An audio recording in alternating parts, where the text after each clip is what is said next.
Hello, this video will explain a little bit more about the first InDesign exercise that you will be working on in this module 1. And this is really just to kind of emphasize what you've been watching with your LinkedIn Learning videos, just to give you a little bit of a taste of InDesign, setting up a document, placing text, and different things like that. So I'm going to go through some of the things that you might potentially get stuck on. I'm not going to go through the whole thing because the whole point in learning something is to learn it by doing. So in Module 1 InDesign Exercise, your window should look like this. This is what you'll be creating. So this is sort of your visual. So, as you're working on your file, you should kind of keep going back and making sure that it matches what you see here. One thing I do want to note is because of the nature of typefaces changing, and different typefaces might look a little bit different on different people's computers depending on how you have your file set up, your line breaks right here might be a little bit different, and that's okay. But the gist of it should match this. The other thing is you'll want to download these exercise materials, and to do that you'll just click on these three dots and go to download original file, and that should show up in your downloads folder. In this case, if you're using Safari like I am, you can just click twice on this folder. I think if you're in Chrome, it shows up a little differently, but hopefully you've all been on the internet long enough that you'll understand where to get your files that you download. And then again, these are all the directions. So I would suggest you, either print out these directions or have them, if you have two screens, or maybe, on the side, just so you can kind of reference this. A lot of times I will print them out just to kind of be able to check mark what you're doing and just following along. So I'm gonna make sure that I just kind of get this started with you at the same time. So I'm gonna go to InDesign, and I'm gonna open my go to my InDesign file, and then you'll see here that under the setup the document, it says to create a document at 8 inches by 8 inches with 3/4 inch margins, 4 columns, 0.2 inch gutter, and 0.125 bleed. So I'm going to go to New File, and I'm going to go to Print, and I'm going to make sure that I am set up as a letter, or actually as, and we want to change this to inches. So then I'm going to change my document to 8 by 8 because it's not a standard size. Whoops. And then I'm going to check off facing pages. Unless you're designing something that has spreads or 2 pages next to each other, I always go ahead and turn off facing pages. This is just a 1-page file. So it says to make 4 columns. So I'm going to jump up my number of columns to 4. And the gutter, it says 0.2 inches. So I'm just going to change this to 0.2. Your margins are 0.75. So I'm going to bump this up to 0.75. You'll notice it's locked, so they all change together. And then if I scroll down to bleed, your bleed settings are 0.125, and that is the area outside of your trim. Sometimes you might have a line or a color box or a photograph. You always should take it to the outside of the edge. So like if you're sending it to the printer and needed to trim, you would be set. So that's all I need to set now. And then you'll see this is my document. So this is how your document should look. Just a few things about InDesign. I always make sure that I'm on the typography workspace. A lot of times I think Essentials or Essentials Classic is your default. So if yours looks a little bit differently, just make sure you go to your workspace, which is right up here, and go to typography. And that really gives you all the panels that you need. Your control bar is up here, so you should be set. The next thing it says to do is to pull down guides. So what guides are they are little lines that kind of show you, and you might have used these in Illustrator or Photoshop, but they just kind of help you place items. And it's really important in InDesign, especially when you're placing text, that you pull down guides. So it says, and you'll pull these down from the rulers. So I always have my rulers on all the time, and I think it's just something that my program knows. If your screen looks like this, Command R, that's one of those key commands that's very easy to remember. Command R is rulers, and you pull down your guides from the rulers.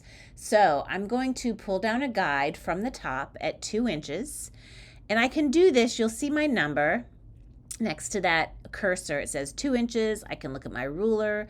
I can also look up in the control bar where it says Y, and that tells me my that I'm at 2 inches. So 2 inches, 2.6 inches. If you don't hit it right away, you can always just put the number in this box as well. 3.0, so 3 inches, and then 4.28. This is one where if I can't get it quite close, I'll draw my guide, and then I will just put 0.28 in here. And then 6 inches. So I'm going to go down to 6 inches right here. And then it says a vertical guide to 0.85. So I'm going to bring this over to 0.85, and that should be set. At this point, I would save my document. So you'll save it. If you go down to the bottom of the instructions, you'll save it. Your name, I believe it's underscored. ID Exercise 1, I believe. Just make sure you save it with the correct naming conventions. And then now you're going to be starting to place text. So you did download your text. So if I go back to my Safari, I'm going to go ahead and drag my little window over here, drag my window over here. I'm going to go ahead and close any of these windows. So if I just drag this folder, my desktop obviously has a bunch of stuff on it. Hopefully yours is a little more clean. I'm going to take and just drag that folder to my desktop. So now I'm going to go back, open up this window, go back to InDesign. So it says to place the visual communications text. So all of those text files are within that folder.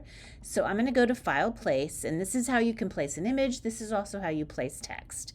There is a lot of instructions once you hit File, Place. So you want to follow these very closely, because basically what we're going to do is we're going to place 2 text boxes, but we're going to place them so that they're linked together. So I'm going to go to Place.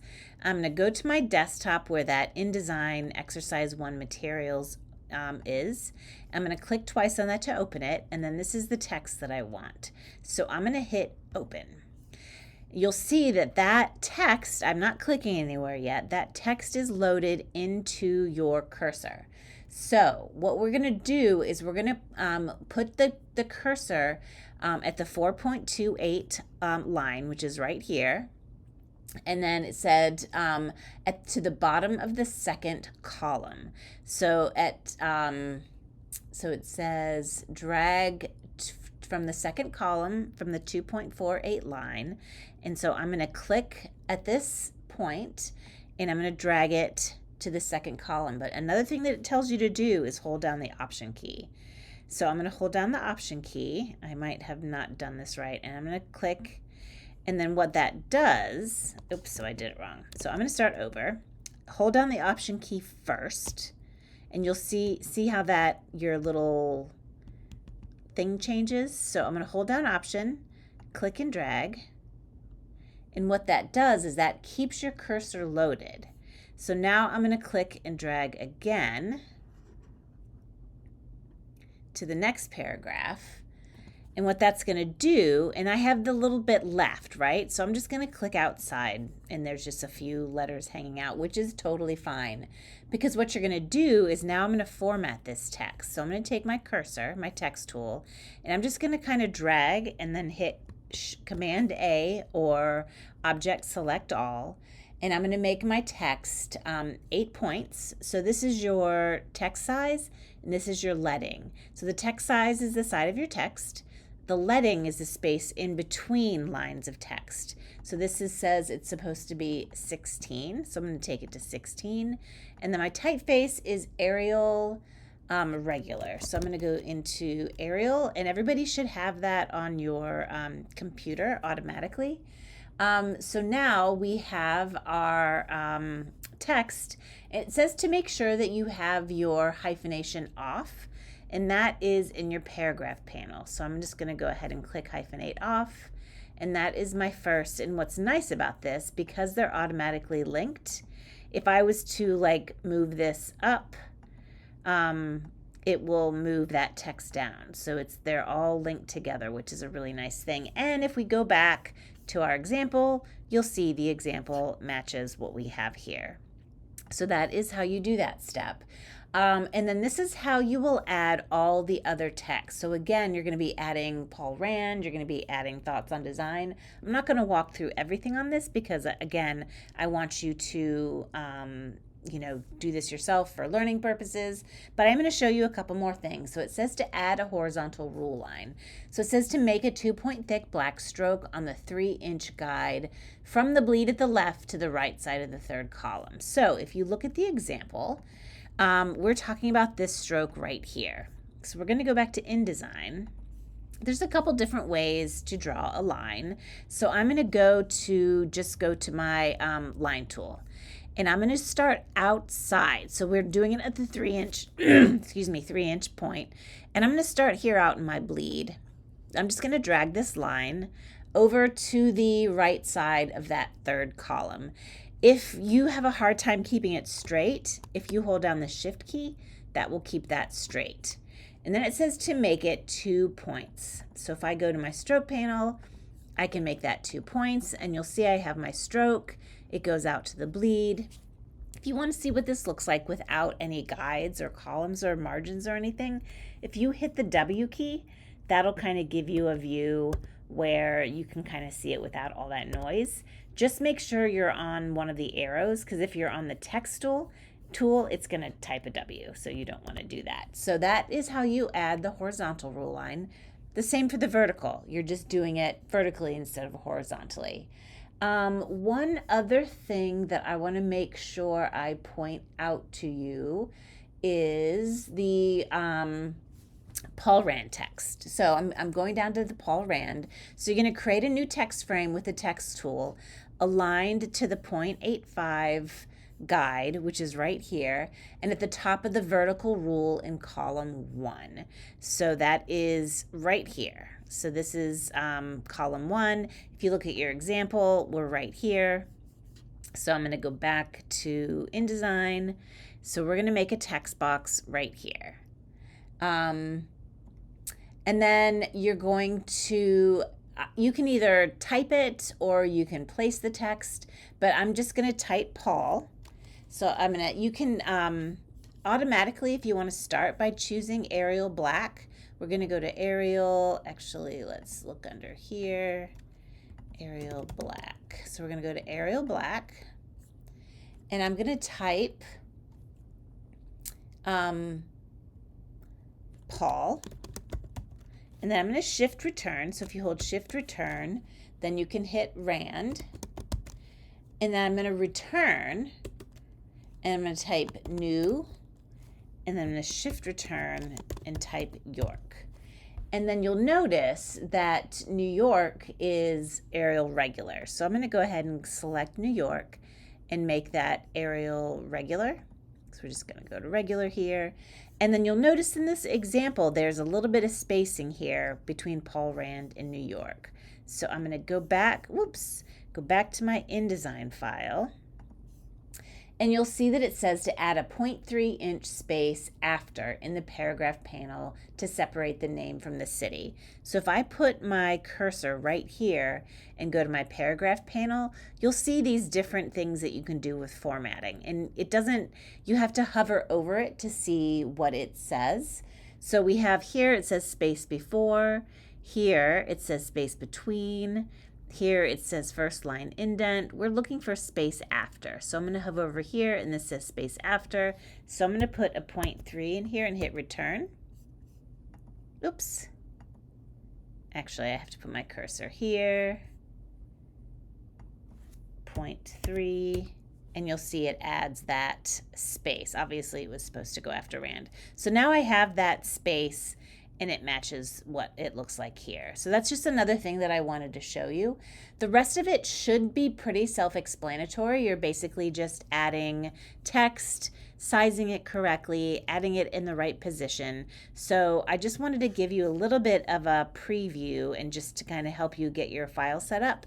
But I would really like to make sure that you follow along with the directions and just make sure that everything makes sense to you. If you have any questions, you can feel free to email me.